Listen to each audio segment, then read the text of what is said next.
अस्सलामुअलैकुम, कैसे हैं आप सब लोग। आज एक और रिक्वेस्टेड रेसिपी बनाएंगे, दूध की बोतल, वो जो कमर्शियल मिलती है। तो चलें इंग्रेडिएंट नोट कर लें। बोतल बनाने के लिए हमें दूध 1.5 किलो चाहिए। ये पिस्ते बादाम हस्बे ज़रूरत है। ब्राउन शुगर जाएगी इसके अंदर। और ये है हमारा कॉर्नफ्लावर 1 टीस्पून। ये है बादाम के क्यूब्स, मैं सिखा चुकी हूँ, लिंक डिस्क्रिप्शन बॉक्स में डाल दूँगी। केवड़ा वाटर या केवड़ा एसेंस जो आपको मिल जाए। अगर आपके पास ये नहीं है तो आप सिर्फ इसमें जो है बादाम अच्छे तरीके से कूट के पाउडर फॉर्म में 3 टेबलस्पून के करीब डाल सकते हैं। दूध की बोतल बनाने के लिए मैंने फ्रेश मिल्क लिया था, पैकेट का दूध नहीं लिया है। ये 1.5 किलो था। मैं इसको इतना पकाऊंगी कि ये 1 किलो रह जाए। हल्की आंच पे इसको पकाते रहेंगे।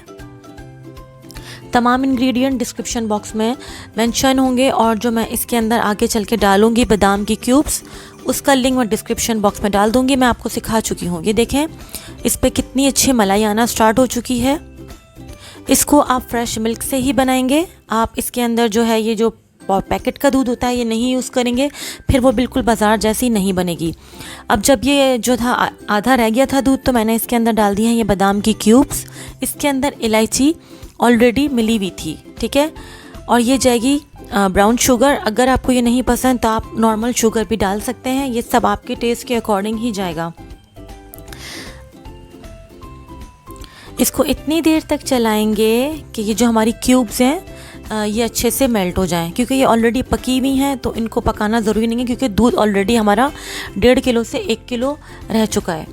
अगर ये क्यूब्स नहीं है, फिर बता रही हूँ, आप जो है 15-20 बादाम लीजिएगा, उसको अच्छे तरीके से पाउडर फॉर्म में बना लीजिएगा और इस टाइम मिला लीजिएगा, ठीक है। सिर्फ दूध आपको गाढ़ा करना है और तमाम इंग्रेडिएंट डाल देने हैं।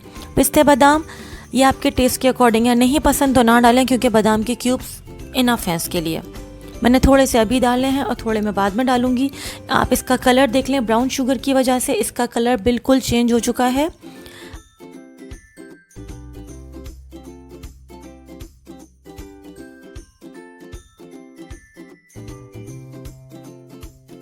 मीठा आपके टेस्ट के अकॉर्डिंग होगा। ये देख लें कलर माशाल्लाह कितना ज़बरदस्त आ गया और इसके ऊपर मलाई कितनी अच्छी आ रही है। मैं साइड से जितनी भी मलाई है वो उतारती जाऊंगी। इसको हल्की आंच पे कम से कम भी आप 10 मिनट तक मज़ीद कुक करेंगे, ठीक है। ये देख लें इतना कुक करना है कि ये आपका जो ये दूध है ये रह जाए कोई 5 गिलास के करीब रह जाए। अब ये बिल्कुल रेडी हो चुका है। अब मैं इसके अंदर डालूंगी थोड़ा सा केवड़ा एसेंस या केवड़ा वाटर। इससे बहुत अच्छा फ्लेवर आ जाता है। और ये है कॉर्नफ्लावर। ये जो कमर्शियल रेसिपी है उसमें लाजमी डलता है। अगर आपको नहीं पसंद तो आप ना डालें, इस दूध को और पका के गाढ़ा कर लें। लेकिन कमर्शियल रेसिपी में ये यूज़ होता है, जो आप मार्केट से जाके लेकर आते हैं डेयरी से, वहाँ पर ऐसे ही बनता है। या आप इसका कलर देख लें कितना ज़बरदस्त आ चुका है। ऑलमोस्ट रेडी है। बाकी जो रिमेनिंग हमारे पिस्ते बादाम थे मैं उसमें डाल दूँगी। आप दूध का कलर देख लें बिल्कुल चेंज हो चुका है, ज़बरदस्त है। साइड से जितनी भी है मलाई उतारते जाएगा। इस पर मलाई देख लें कितनी अच्छी आ गई है। मज़ेदार सा हमारा जो ये दूध है रेडी हो चुका है। अब मैं इसको हल्की आंच पर, जो मैंने 5 मिनट पकाया था, मैं इसको ठंडा करने के लिए रख दूँगी।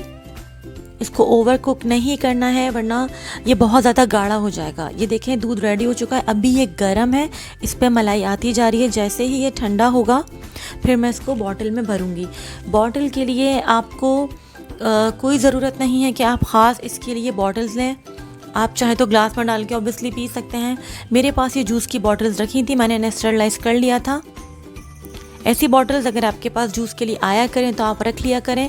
और अगर ये नहीं है तो फिर आप कोल्ड ड्रिंक की बॉटल्स भी यूज़ कर सकते हैं, लेकिन उन्हें स्टरलाइज़ करना ज़रूरी है। इसके ऊपर आप दूध डालने के बाद इसके ऊपर जो है आप फॉयल पेपर भी लगा सकते हैं। ये देखें मैंने दूध इसमें डाल दिया था, कितना ज़बरदस्त लग रहा है। बहुत ही रिफ़्रेशिंग टेस्टी बना था। ज़रूर ट्राई कीजिएगा और मुझे बताइएगा ये एक रेसिपी आपको मेरी कैसी लगी। बच्चों को बहुत पसंद आएगा। बेइंतहा हेल्दी ड्रिंक है। इसको वंस इन अ वीक तो आप ज़रूर बनाया करें। बच्चे तो बहुत खुश हो जाते हैं। मेरे बच्चे बहुत ज़्यादा एक्साइटेड हो गए थे इसको पी के। ज़रूर ट्राई कीजिएगा। अगली रेसिपी तक के लिए सबा फुरकान को इजाज़त दीजिए। दुआओं में याद रखिएगा। Take care. अल्लाह हाफ़िज़।